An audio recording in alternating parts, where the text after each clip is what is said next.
Okay, so tonight's shir, first of all, we're starting volume 2, Tzurba Rabbanan. Tonight's shir is Hilchos Kibud Aim, section 1.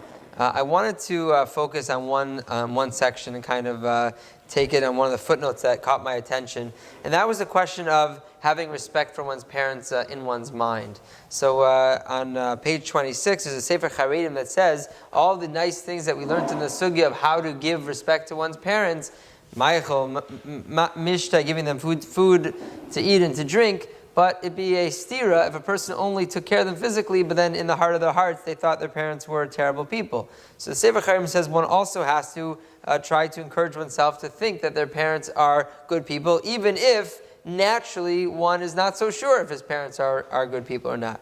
And the Chai Adam also says the same thing. The Chai Adam on page 27, Chelek Aleph, Siman Samach Zayin Gimel, the Chai Adam basically says, "Sheyidma be'einav sheim gedolim v'nichbedei aretz." A person should try to conjure up in his mind as if his parents are gedolim, his parents are very special people.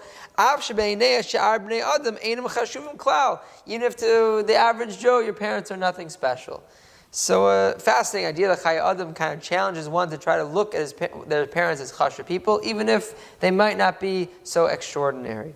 And then in the Sefer Chud Shani, he basically is addressing, Nissen Karlitz is basically addressing, what if it's not so simple? What if your parents are really terrible people? What do you do if you had a bad childhood? What happens to your mitzvah of Kibud of Aim? So Rav Nissen Karlitz's approach in the Chud Shani is essentially what? His approach is that one should focus on the fact that they still gave you life. He says that you can still try to mekayim the notion of the Chai Adam by trying to emphasize the fact that they gave you life, and therefore the Zakar sets over the fact they brought you into this world. Which he says, just for that alone, he says, in the subjective relationship, they gave you life. And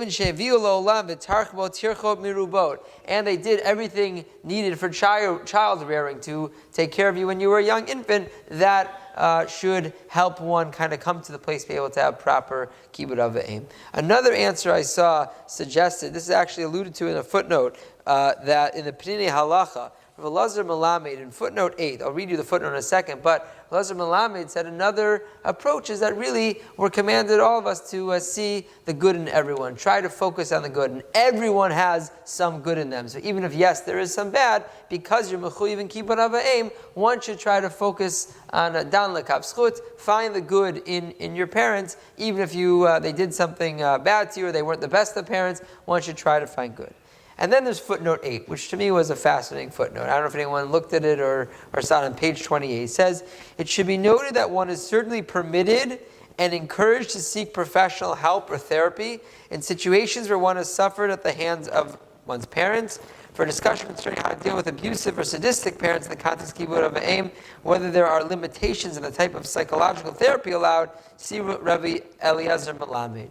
So I went to look up these tshuvot, fascinating tshuvot. We don't have time to go through all of them tonight. Maybe we'll start one, and then if it's interesting, we can maybe continue with another one next week, or find another venue to go through some of these tshuvot. Very fascinating tshuvot.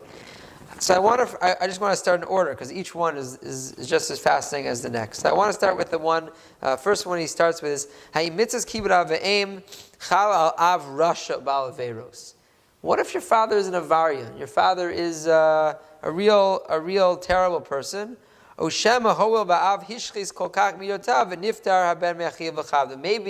is there a point, a line that can be drawn that your parents are so bad that you don't have to honor them? That's the question.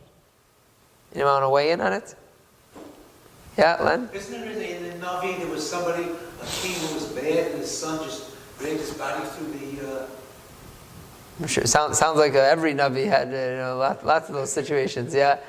The Times had an editorial when the son of Madog committed suicide a year after his father was incarcerated, and it was very enlightening. They said that it's Kibud av ha'em is not so many words. They didn't use that term, but it's probably something that people can't live with if situations. In these extreme situations. Very interesting. For those who can't hear, I don't know if you'll be able to hear, but he was referencing the suicide of Madoff's son, that maybe it was just so difficult to live with the shame of what took place.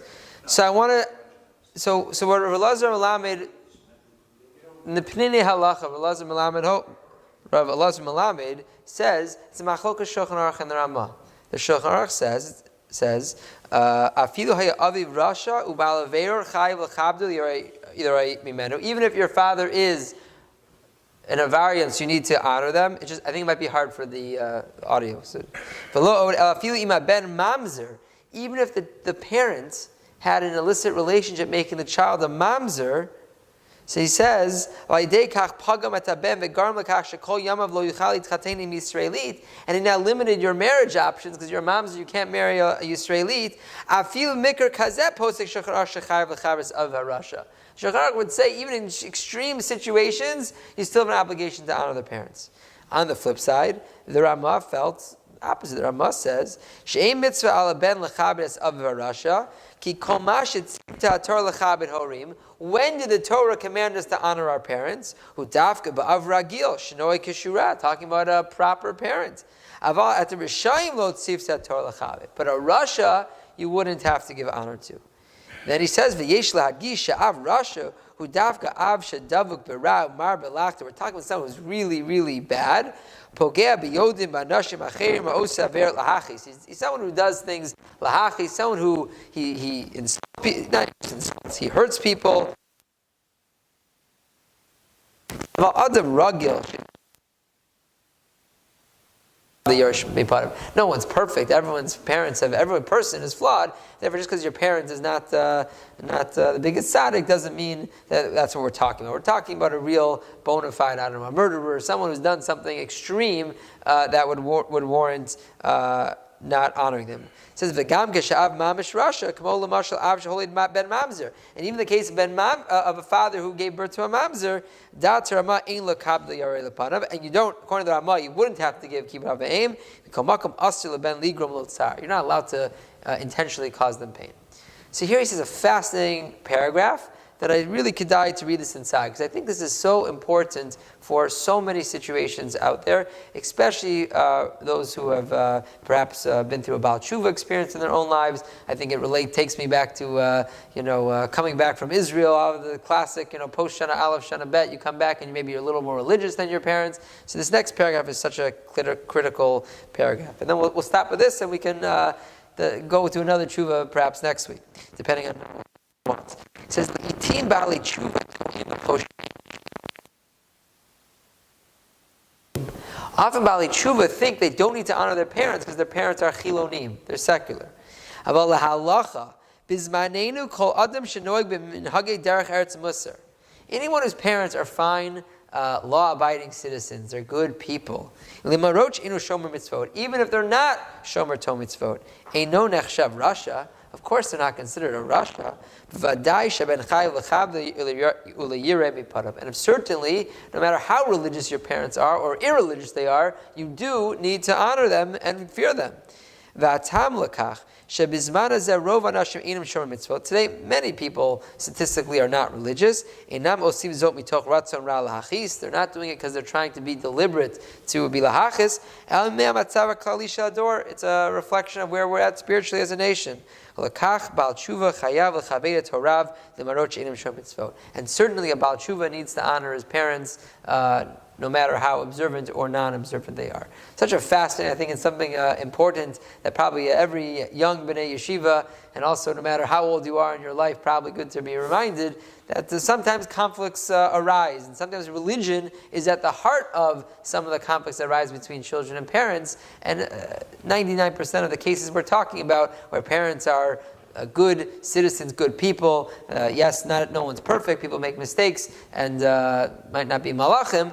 One needs to be one is mechuyev in kibud avayim. But in those extreme situations where you really have a real rasha, So then it's machlokas between the Machaber, the Shulchan Aruch, and the Rama. And perhaps next week we'll continue with the cases of abuse, and also about shailas about the limitations of psychological intervention, going to a therapist, if it's going to change the image of how one views their parents. There's a shaila about this, a fascinating shaila. I think it's worth either I could just print it and share it with the tzibur next week, or we. I think is a contemporary sefer. I think it's a contemporary sefer, but maybe we can learn it all together next week when we continue next week. All right, we'll stop here, and Yasher Koach.